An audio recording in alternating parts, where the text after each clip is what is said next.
Here we go. Bring him to the net, man. Man, he's probably got another run in him. Look at all that red down there. And every time he sees the boat. Yep. It's pretty green water, isn't it? Yes, he's gone.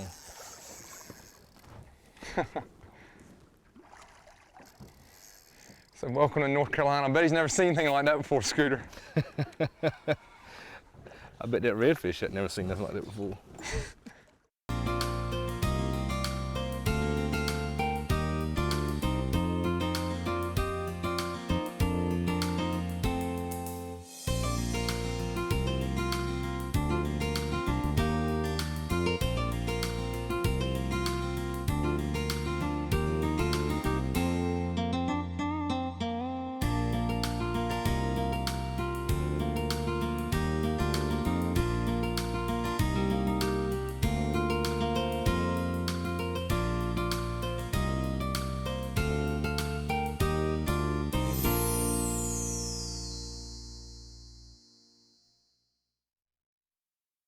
Hello and welcome to the Carolina Outdoor Journal. Well, today's program is going to take us to the Pamlico Sound Joe Rattletrap drum.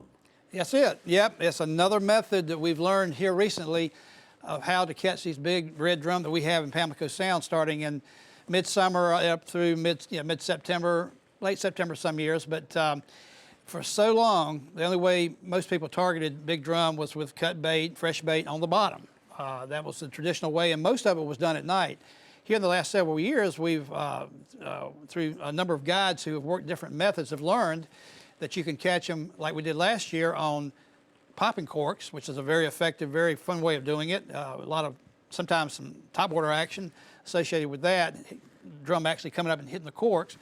To now, Captain Mitchell Blake, who we're working with today, has refined the art of catching these drum using big Rattletrap style baits. These are large baits that have rattles in them, and he's got it set up where he can, and we'll talk about it more, and they'll talk about it too, find these fish in certain areas of the sound where they hang out, and he'll target them and catches the big drum with rattle traps. We're going to have a real informative gear time today. Yeah, they'll talk about that. They'll talk about how they rig up, the necessity of a certain length rod he likes to use for it. You need some substantial tackle. These are big fish, 40, 50-pound fish. So you need the tackle to go with it, but it's a really neat way to catch them. And our recipe today is oysters and bacon. Oysters and bacon. Again, Donna continues to come to the table with different recipes for us, and this one's real tasty. Let's head on down to the Pamlico Sound on the Carolina Outdoor Journal. So Captain Mitchell, what have you got in store for us today? Scooter, we're going to be targeting western Pamlico Sound, maybe the mouths of the rivers. We're gonna target trophy red drum, stuff over 40 inches on lipless crankbaits. Nice. I can't wait. That's gonna be fun. Yeah, it should be a ball, man. It's kind of a new technique that I've come across and been working to perfect it. And like I say, Well, I've seen your pictures, man. It's awesome. I've seen the pictures. I want to see the fish. Should be a lot of fun. Let's go do it. Scooter, we've got a sharp ledge, as you can see here. With a long point that sticks out dead ahead. You can see the wind conditions are going to be able to push the boat straight down this shoal. So what we'll do, we'll just wind drift right down. We got a few birds that are working ahead of us, and we'll fish just this slope all the way out to the end where we fall off the end, and see if we can pick a fish up. I see your underwater points there that you're telling me about and the way it looks. Is there any other kind of techniques or way that we work the lures or something that I need to know about before we get started? Or this particular case, we're not seeing bait on the surface, so we're going to cast out, let the lure fall to the bottom, and rip it up off the bottom and let it fall. I got you. As you can see, the wind should carry us perfectly where one of us can fish the shallow side and one of us can fish the deeper side, and we're just going to fish this zone right out. All right, so we're just kind of letting the baits go out and sort of go close to the bottom and just kind of working them back in towards the boat. Okay. And you'll hear me, refer to zones a lot of times, So, and what I'm calling a zone here is just this slope. If you can imagine, if the water was removed, this is just a slope right here. Side of a hill. Or so one of us will fish the deep side, one of us will fish the shallow side. Sounds good.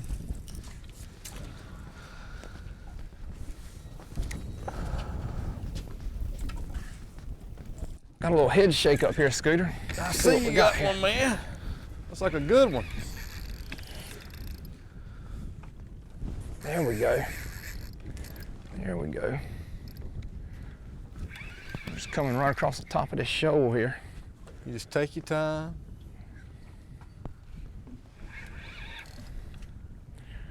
That net's He right really up on. smacked it, didn't he? He smacked it when it hit the water on the first initial fall. You mean part of the net's on the roof? So, Is that what you're saying? That's it, man. This is the net? That's the net. everybody always says that. Man, that's sweet right there. Scooter, these 7'11" rods, man, they work awesome on this fishery. Looks like you're doing a number on here, Will. I think you heard what you said. You didn't like it. Man, this is a new way to catch these fish, man, I'm telling you. It is, it's been productive, man. When that bait hit the water, man, on that first initial fall, I ripped it one time and he smoked the lights out of it. I knocked a rod out of your hand.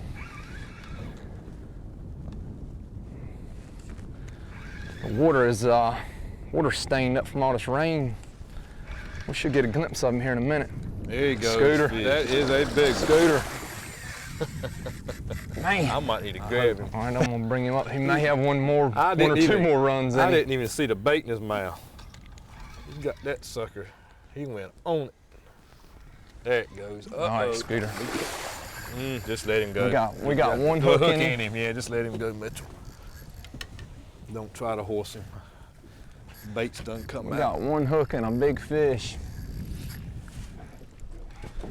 Just keep him coming. We'll keep him coming. Just make sure you scoop. All right, one more That time. big old head. The only thing you have to watch when you're netting a fish with a crankbait in Is is the not to let that hook get hung. You know what I mean? Yeah, it'll be a mess. Because then the fish will get off. All right, He might have Scooter. got another hook in him.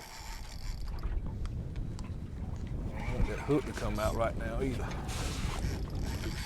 All right, I think I got two hooks in him, Scooter. I think you do got Coming right to you, coming right to you. There we go, bell's released. And got him and the hook's out. Bring him right up here. Man, Scooter, look at the size That of this is a fish, monster. man. On a On crankbait. light tackle. Hold up. Way to go, Mitchell. Is that not unbelievable or what? Eastern North Carolina trophy red We're gonna drum. try to get this out for you. Here you go. Lipless I'm crankbaits. telling you. Is that not beautiful? Let's get him back in the water. What a beautiful fish. I'm gonna slide him right over. And that baby is ready. Ready to go.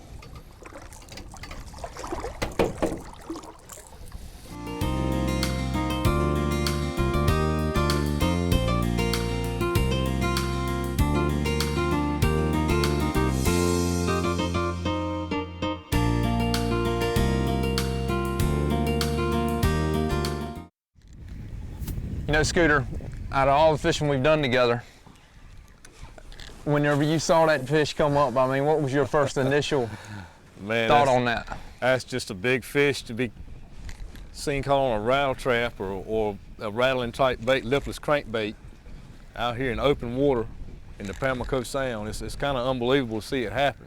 It's one of those things that you don't realize that it is a fishery that's available, but Well, I mean, you see most people cut bait for them, at least what I've seen you do, and even the trips you've taken me out on the past. I mean, this adds a whole nother level of excitement to it when you get to cast for a 40 to 50 pound fish. it's a whole nother ball game. Yeah, isn't it? it's a whole different deal. Let's get another one. I hear you. You reckon the sun coming out will help us out a little bit with trying to locate some bait, or is it going to hurt us? It definitely should help us. It should bring that bait up to the surface, you know. Generally what I've been seeing the past couple weeks is as the sun comes up, you know, it gets higher and higher, the bait seems to come up higher and higher. So we'll definitely use it to our advantage. You reckon it was the cool temps this morning that kept everything kind of low from showing Yeah. up earlier? Yeah, northeaster came in, had a lot of rain, so Had a few conditions to work with this morning. It's supposed to be clearing out though. It looks like it. Scooter ahead of us here, we got a bait ball that's working live on top of the surface. We'll cast on either side of it and see if we can pull one out from underneath it. A lot of times these fish will travel with these bait ball schools. Great opportunity, you know, it's a big fish he's definitely going to eat. Oh so yeah. let's hit it each side, man, and see what happens. All right.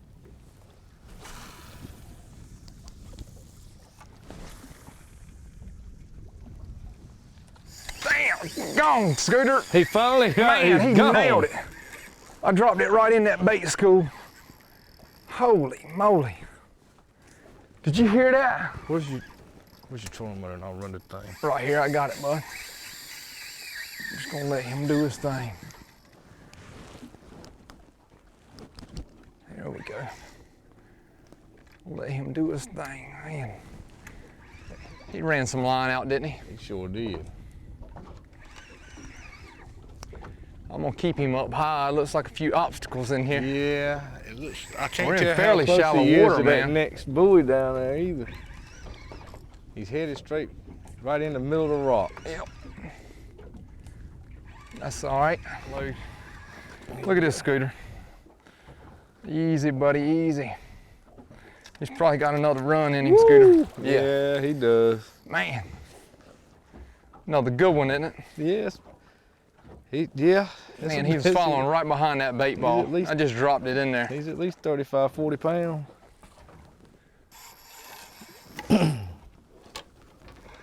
This is an awesome way to catch these fish, man. Finally had a chance to see some, there we go. Finally got a chance to see some bait. Look at that head shake. Bring him to the net, man. Man, he's probably got another run in him. Look at all that red down there. And every time he sees the boat, Yep. It's pretty green water, isn't it? yes, he's gone.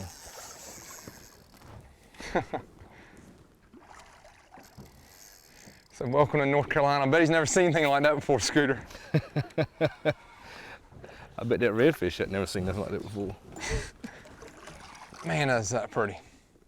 He's beautiful. Man, he shines. Man. Another good run. Yeah, I'm gonna let you just Look at that head shake. wear him down. Well, he got us right in the middle of the rock. Oh, yeah. There we go. I'm gonna try and bring him right to you, Scooter. All right. I'm not gonna put this back in All the right, water till there you go. I'm gonna turn him. No. He wasn't I having saw it. He parts looked. of it. No, he looked at me out of the corner of his eye. He said, No, thank you. No. All right, here we go. He's looking now. He's like, no. Yep. Yeah. You can see it in his face. He's like, that guy right there in the back's got something I don't want. Man, this is the perfect match.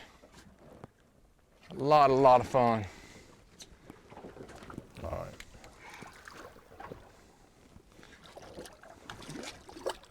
Let's see. I'm gonna get him to turn. Give He's him a looking. turn. Oh, I'm gonna turn his head right toward you. Yeah. All right. Yep.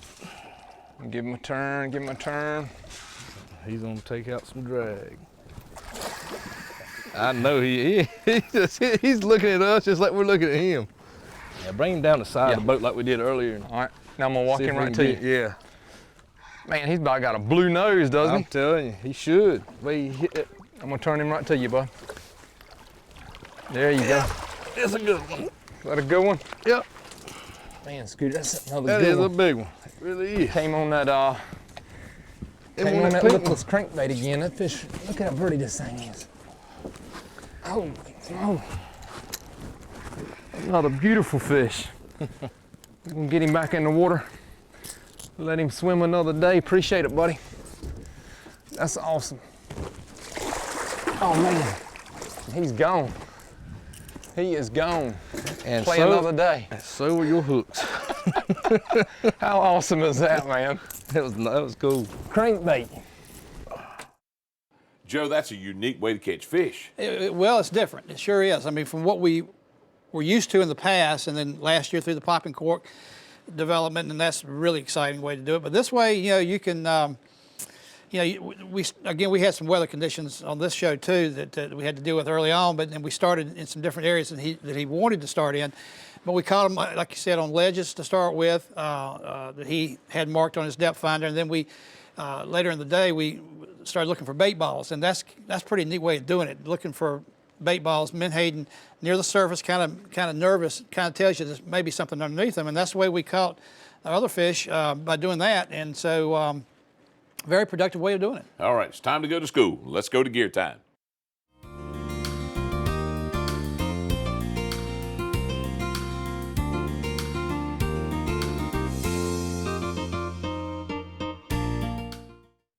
Well, Captain Blake, I want to thank you for inviting me to come fishing with you today. I sure have learned a whole lot, especially with this new technique that you're trying to introduce into the red drum fishing, and it's quite impressive. Do you care to tell us some more about it? Yes, Scooter, we've had an awesome day on the water. We started out this morning, northeast wind blowing, under cloudy skies, a little tough conditions. Yeah, I'd say. We had to start out fishing ledges, but as you can see, we were able to produce trophy fish off ledges. Then as the day progressed, we were able to fish, you know, sunshine and bait balls, and it too produced. Could you tell us a little bit more about this TFO outfit that you're throwing here? Certainly. In this fishery, I've kind of matched up this rod and reel combo to tackle this fishery. And what I have here is what we've been using today, our TFO 7'11" mag heavy rods, and they're matched up with a 4,000 class reel. And I find this is a crucial setup for landing these big trophy fish.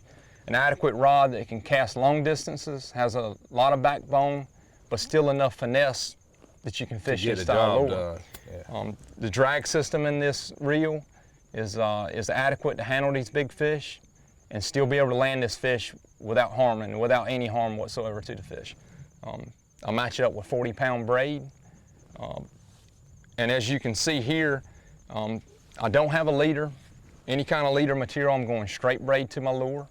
I'm allowing this outfit, the drag system and the rod, to do all the work. To do all the That's shock absorbency and what have you. And you proved it to us today. Exactly. Sure, it did it, yeah.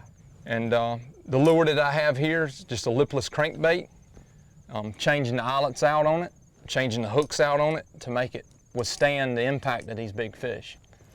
Well, it sure did hang in there, I can tell you that. It seemed like today they wanted the one you were throwing there a little bit better than this one. We've got a few short strikes on this color.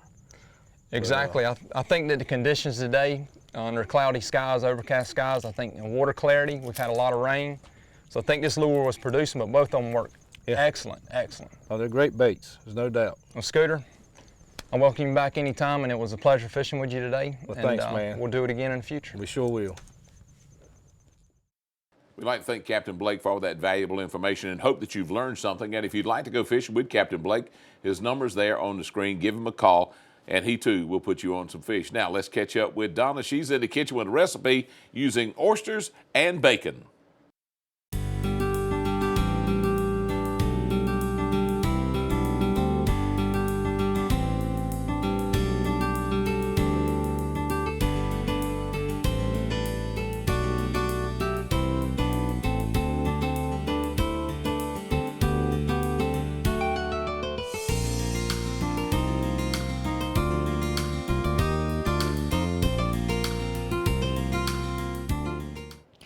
Today in the kitchen we're making an oyster bacon pie. This is amazing, and it's one of those hearty dishes that you're just gonna love. It makes your house smell great, it's quick and it's easy, and it's just delicious. So we've already cooked our bacon and crumbled it, so I have that reserved in a dish.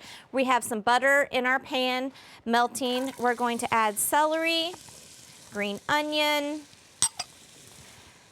and some jalapeno. So it's gonna have a little heat, but not much. We're gonna cut your jalapeno, take the seeds and the membrane out. If you like it a little more spicy, you can leave the seeds and the membrane in, which is where a lot of the heat is. We're gonna give that a stir. We're gonna let that saute until the onions begin to get a little translucent. And it smells great already in here. Then we're going to add in some white wine and our mushrooms. And you can use, these are just button mushrooms, but you can use shiitake mushrooms, which I think would be great, would give it a little bit more of a hearty flavor to it.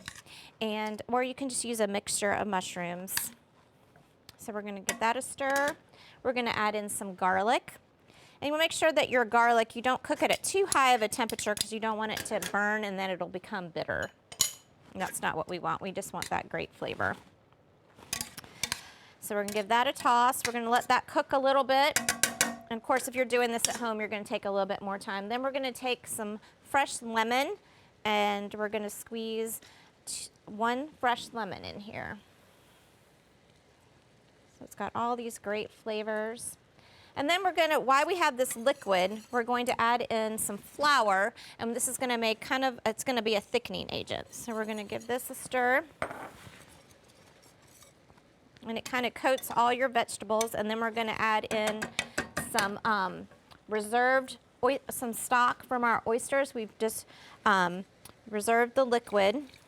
And you need to have about 1.5 cups of liquid. So if you don't have 1.5 cups of reserved liquid from your oysters, then go ahead and just use some water to make it, to make it that 1.5 cups. So we're gonna stir this. You can see it's already starting to thicken up. We're gonna add a little nutmeg, some red pepper, and some Old Bay spice. So it's gonna have a lot of great flavors. We're gonna add in some heavy cream. So you know it can't be bad. And give that a stir. We're gonna let this cook for just a little bit until it starts to thicken, probably 4 to 5 minutes. And then we're gonna add in our oysters and our bacon. So we're just gonna stir that, let it thicken up, and then we're going to move over here, and this is what it looks like when it's finished. You can use a pie pan or you can use these great crocks. We're gonna take our puff pastry and we're just gonna we're gonna kind of stretch it a little bit. We're just gonna cover the top of our oyster stew and brush it with an egg wash, with just 1 egg and some water. Brush that on top, that'll give it a nice glisten when you're baking it. So this is what it looks like when it's done. We're gonna put it in the oven at about 400 degrees for about 25 to 30 minutes until it's nice and bubbly inside, as well as the top is nice and brown. And another thing you can do, if you want to go ahead and make the mixture the day ahead, just heat the mixture back up after you've stored it in the fridge, put it in your crocks, top it with your puff pastry, and bake it at 400 for about 25 to 30 minutes, and you're ready to go. So I hope you enjoy this oyster and bacon pie, and I look forward to seeing you next time here on Simple Cooking. Thanks, Donna. And if you like that, you'll enjoy the recipes in our cookbook, which you'll find at CarolinaOutdoorJournal.com. Joe, great way of catching fish. No question about it. And again, a daytime type of fishing. You don't have to go at night. You can go out scouting, and if you learn the areas out there that these fish like to hang out, they do have areas that they frequent.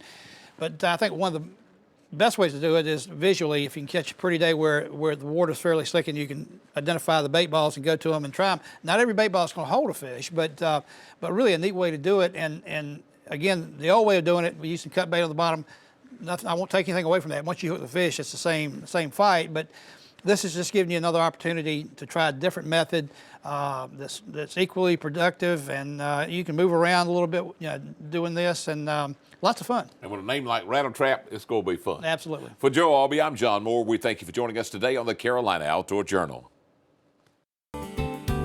Make sure to visit our website for more information and a link to our online store, Anglers Bay.